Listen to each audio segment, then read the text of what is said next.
The morning after I killed myself, I woke up. I made myself breakfast in bed.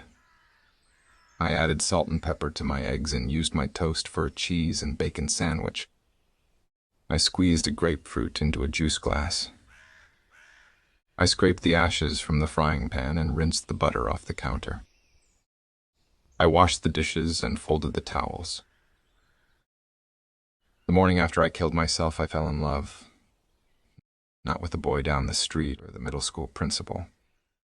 Not with the everyday jogger or the grocer who always left the avocados out of the bag. I fell in love with my mother in the way she sat on the floor of my room holding each rock from my collection in her palms until they grew dark with sweat. I fell in love with my father down at the river as he placed my note into a bottle and sent it into the current. With my brother who once believed in unicorns but who now sat in his desk at school trying desperately to believe I still existed. The morning after I killed myself, I walked the dog.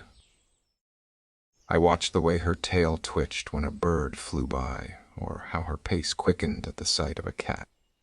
I saw the empty space in her eyes when she reached a stick and turned around to greet me so we could play catch, but saw nothing but sky in my place. I stood by as strangers stroked her muzzle, and she wilted beneath their touch like she did once for mine. The morning after I killed myself, I went back to the neighbor's yard where I left my footprints in concrete as a 2-year-old and examined how they were already fading. I picked a few daylilies and pulled a few weeds and watched the elderly woman through her window as she read the paper with the news of my death. I saw her husband spit tobacco into the kitchen sink and bring her daily medication.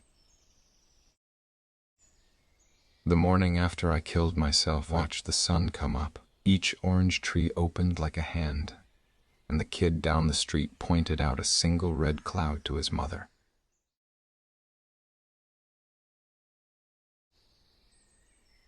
The morning after I killed myself, I went back to that body in the morgue and tried to talk some sense into her. I told her about the avocados and the stepping stones, the river and her parents. I told her about the sunsets and the dog and the beach. The morning after I killed myself, I tried to unkill myself, but couldn't finish what I started.